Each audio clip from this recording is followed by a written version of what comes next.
आज के French movie में हमें बताया गया है कि कैसे धरती पर हुए एक आपदा के कारण एक बहुत ही जहरीली गैस पूरे शहर को घेर लेती है और इसमें सांस लेने वाले सारे लोग मारे जाते हैं।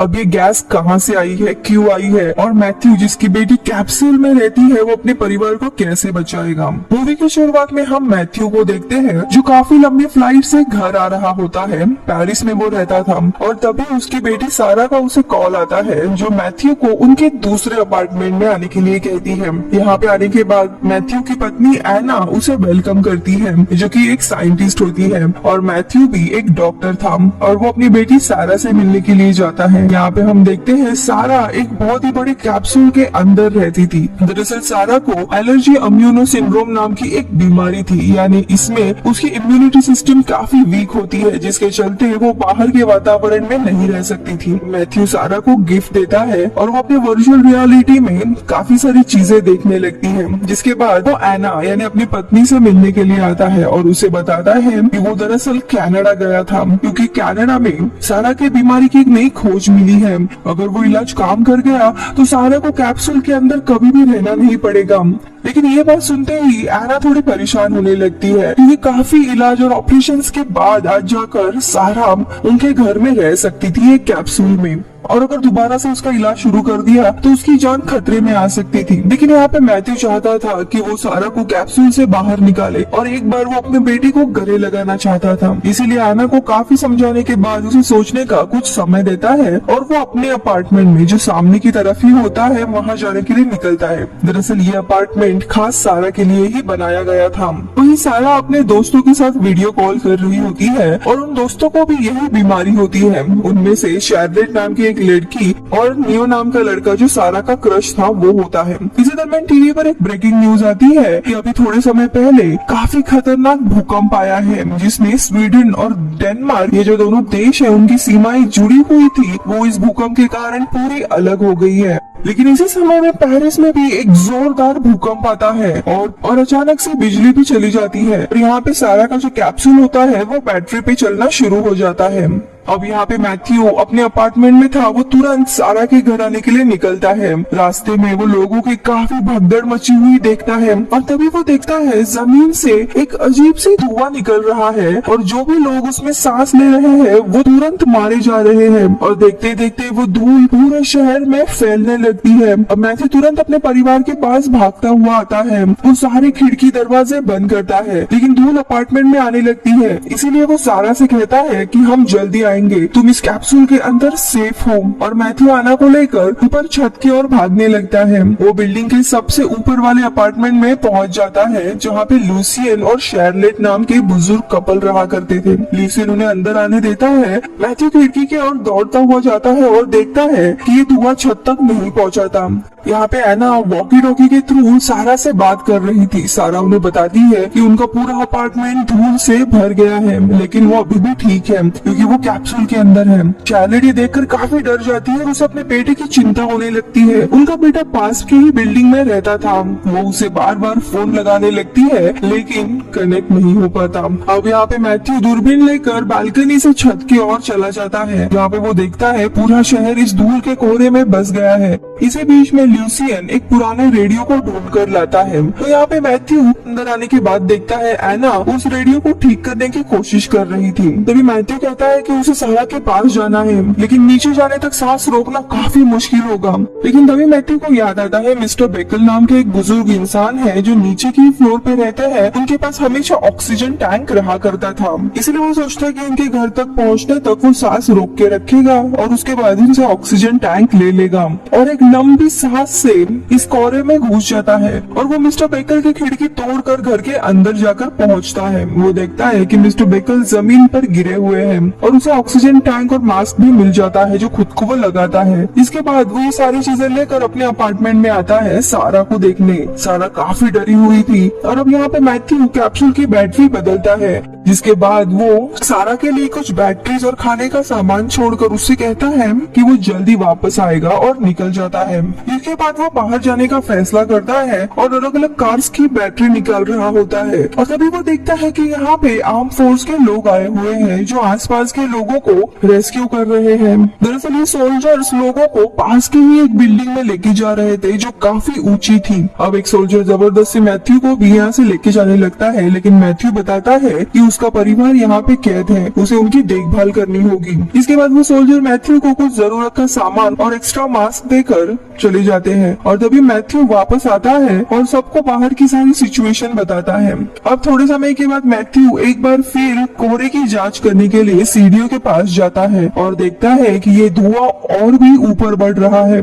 और एना के पूछने पर मैथ्यू बताता है कि ये धूल काफी बढ़ रही है, हमें जल्द से जल्द कुछ सोचना होगा। अब रात हो गई थी इसलिए मैथ्यू सोने जाता है। तो वही एना अभी भी सारा को लेकर काफी बेचैन होती है और वो सारा के पास जाने का फैसला करती है और वो ऑक्सीजन मास्क पहनकर वहाँ से निकल जाती है। वो देखती है सारा की कैप्सूल की बैटरी वापस से लो हो रही थी, इसीलिए वो उन्हें बदल देती है और वापस से अपने अपार्टमेंट में आ जाती है। अब यहाँ मैथ्यू को देखते जो सो रहा था उसे एक सपना आता है जहाँ पे वो एक लड़की को खुले मैदान में दौड़ते हुए देख रहा होता है। ये सपना उसे अक्सर आया करता था। अब अगले दिन हम देखते हैं एना ने रेडियो पूरा ठीक कर दिया था और सारे चैनल पर अब इमरजेंसी न्यूज ही आ रही होती है, लेकिन तभी अचानक से उन्हें धमाके की आवाज आती है। ये दोनों भी जब बालकनी में आकर देखते हैं तो पता चलता है एक दूसरी ऊंची बिल्डिंग के यहाँ पे आग लगी होती है। ये वही जगह थी जहाँ पे आर्मी सारे लोगों को लेकर गई थी। अब एना काफी परेशान होती है और वो मैथ्यू से कहती है कि उन्हें उनके दोस्त शार्लेट के घर पे जाना चाहिए क्योंकि वो पहाड़ी पर रहते हैं, वहाँ पे सिचुएशन ठीक तो होगी ही, ऊपर से सारा अपने दोस्त के साथ कैप्सूल में रह सकती है।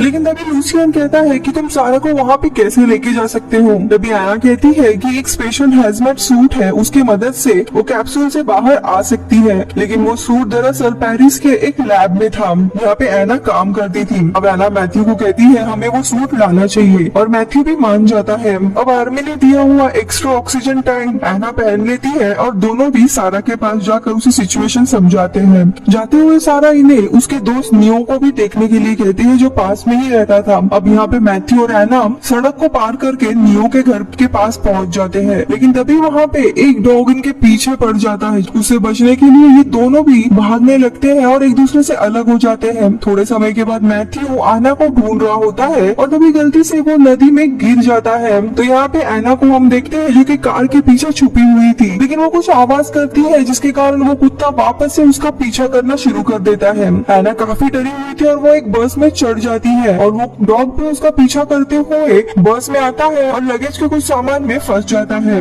और यही मौका देख के एना खिड़की से भाग जाती है और मैथ्यू को ढूंढने के लिए नदी के पास पहुंचती है, लेकिन उसे वहाँ पे वो नहीं मिलता और वो लैब में जाने का फैसला करती है। अब थोड़े समय के बाद मैथ्यू तैर कर नदी से बाहर आता है और अपना जैकेट निकाल कर एक बॉडी का पड़ा हुआ जैकेट खुद पहन लेता है और उसे सामने के वैन में एक हैजमेट सूट भी मिलता है। वो उसे लेना चाहता था, लेकिन उसे एना को पहले ढूंढना था।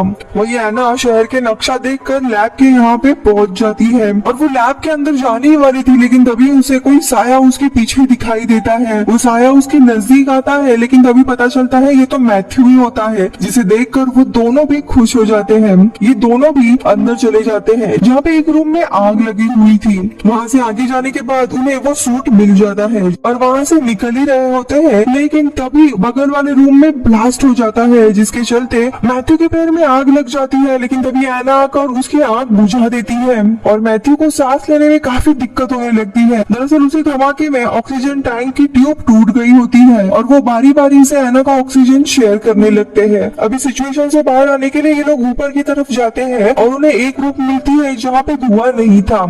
अब वहाँ पहुंचकर हम देखते हैं मैथ्यू काफी जख्मी हुआ था और एना लैब से कुछ मलहम पट्टी लेकर आती है और उसकी ड्रेसिंग करने लगती है। अब थोड़े समय के बाद ये लोग जाने का फैसला करते हैं। तब उन्हें पता चलता है कि उनके पास इतना ऑक्सीजन नहीं बचा है कि ये दोनों भी वापस जा सके, इसीलिए मैथ्यू एना को सूट लेकर जाने के लिए कहता है।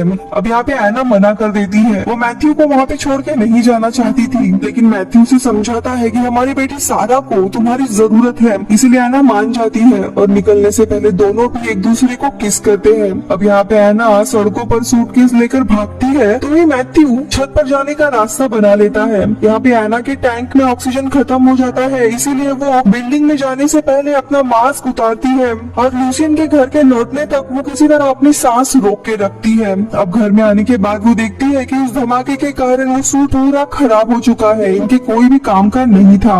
वही दूसरी तरफ हम मैथ्यू को देखते हैं जो छत पर था और उसे कुछ रस्सी और सामान मिलता है जिसकी मदद से वो दूसरे बिल्डिंग के छत पर जाता है। उसे सामने ही कुछ बैग्स रखे मिलते हैं और साइड में कुछ खून के छींटे थे, उन्हें वो फॉलो करता है और उसे एक पुलिस की लाश मिलती है। वो रूम के अंदर जाता है जहाँ पे उसे एक ऑक्सीजन टैंक और एक बंदूक मिलती है। अब ये चीजें लेकर वो जा ही रहा था कि तभी वहाँ पे एक दूसरा पुलिस ऑफिसर आता है। दरअसल इसी पुलिस ऑफिसर ने अपने साथी को मारा था और अब वो मैथ्यू को भी मारने आता है और इन दोनों की काफी हाथापाई होने लगती है, लेकिन मैथ्यू सही समय पे मास्क पहन लेता है और पुलिस को लेकर वो छत से नीचे गिर जाता है और दोनों भी कार के ऊपर गिर जाते हैं और पुलिस का इस हवा में दम घुटने लगता है और वो मारा जाता है। अब अपार्टमेंट में हमें दिखाया जाता है कि सारा और एना वॉकी टॉकी से बात कर रहे होते हैं। ये दोनों भी बातें कर ही रहे होते हैं कि तभी एना को फोन पर कैप्सूल की बैटरी अब 10 मिनट की ही रह गई है ये मैसेज आ जाता है, जिससे एना फ्रीक आउट होने लगती है और वो बैटरी बदलने के लिए जाने का सोचती है, लेकिन उसके पास ऑक्सीजन का टैंक ही नहीं था। वो अपनी सांसें रोक कर जाना चाहती थी, यानी कि उसकी जान अब खतरे में थी। लेकिन तभी लूसियन आगे आता है और वो कहता है कि मैं बैटरी बदलने जाता हूँ, लेकिन एना मना कर देती है और फिर वो मुंह पर कपड़ा लगाकर कैसे तैसे नीचे आकर और तभी एना उसकी कैप्सूल की बैटरी बदल देती है और भागते हुए वो वापस बाहर जाने लगती है, लेकिन वो बेहोश होने लगती है और तभी यहाँ पे मैथ्यू भी पहुंच जाता है जो कि सारा के कैप्सूल के यहाँ पे आता है और सारा उसे बताती है कि जल्दी से माँ को देखने के लिए जाइए। ये सुनकर मैथ्यू काफी डर जाता है और ऊपर की तरफ दौड़ लगाता है, लेकिन उसे एना रास्ते में ही मिलती है। वो अब इस दुनिया में नहीं थी। अब ये देखकर वो जोरों जोरों से रोने लगता है। अपने बेटी को बचाने के लिए एना ने अपनी जान दे दी थी। अब सारा अपने पिता की रोती हुई आवाज सुन लेती है और वो ऊपर जाने के बाद वॉकी टॉकी से पूछती है कि माँ कहाँ है, वो कैसी है, लेकिन मैथ्यू उसे बताता है कि एना अब इस दुनिया में नहीं रही। ये सुनकर सारा भी बहुत ज्यादा दुखी हो जाती है। अब थोड़े समय के बाद शहर में वापस से एक भूकंप आता है और मैथ्यू देखता है कि धूल अब अपार्टमेंट तक पहुंच चुकी है, लेकिन तभी उसे वो सूट याद आता है जो उसने वैन के पास देखा था। वो सारा के लिए उस सूट को लाने की तैयारी करता है और लूसियन और उसकी पत्नी के लिए ऑक्सीजन लाने भी जाता है, लेकिन तभी लूसियन मना कर देता है। वो कहता है हम दोनों ने भी काफी अच्छी जिंदगी गुजारी है, लेकिन वो अपने बेटे के बिना इस जिंदगी को और नहीं जी सकते, इसीलिए वो इसी अपार्टमेंट में रुकेंगे। कुछ देर के बाद अब मैथ्यू वहाँ से निकल जाता है और सारा के पास आता है और उसे जल्दी वापस आएगा ये कहकर निकल जाता है। यहाँ पे अपार्टमेंट में लूसियन और उसकी पत्नी बेड पर एक दूसरे का हाथ पकड़कर अपनी खुशी के पल याद कर रहे होते हैं। इसके बाद दोनों भी अपनी आंखें बंद कर देते हैं और धीरे धीरे वो धुआं उनके कमरे में आ जाता है। वही मैथ्यू जल्दी ही उस सूट को ढूंढ लेता है और वो घर की तरफ वापस आने लौटता है। रास्ते में उसे एक बाइक मिलती है जिसे लेकर वो आ ही रहा होता है कि तभी एक लड़का अचानक से उसके सामने आ जाता है और उस लड़के को बचाने के लिए वो एक साइड की तरफ मुड़ता है और उसका एक्सीडेंट हो जाता है। यहाँ पे सड़क पर मैथ्यू धीरे धीरे होश में आता है और देखता है कि उसके सर पे काफी चोट लगी है। वो कैसे तैसे आगे निकलने का सोचता है, लेकिन तभी देखता है कि उसके सामने कोई आ रहा था। है कि वो और कोई नहीं बल्कि उसकी बेटी सारा और नियो ही था। दरअसल नियो को ही मैथ्यू ने बचाया था और सारा भागते हुए अपने पिता को गले लगाती है। सारा उसे बताती है कि नियो उसे लेने के लिए आया था क्योंकि धूल का असर उनके ऊपर नहीं होता। मैथ्यू ये सुनकर काफी खुश हो जाता है और सारा को सर पे किस करने के लिए एक सेकंड के लिए वो अपना मास्क निकालता है और वो उससे कहता है कि अब तुम आजाद हो। जिसके बाद उसे आखिरी बार वही सपना आता है जिसमें हम पहली बार उस लड़की को साफ देखते हैं और वो लड़की सारा ही होती है जो अपने दोस्तों के साथ होती है। अब कुछ समय के बाद मैथ्यू उठता है और हम देखते हैं कि वो अब कैप्सूल में रह रहा है और जो बच्चे होते हैं वो बाहर रह रहे थे उसका ध्यान रख रहे होते हैं और उसी के साथ वॉकी टॉकी पर बात करते हैं और इसी के साथ ही मूवी खत्म होती है। आपको ये मूवी कैसी लगी कमेंट्स में जरूर बताइए।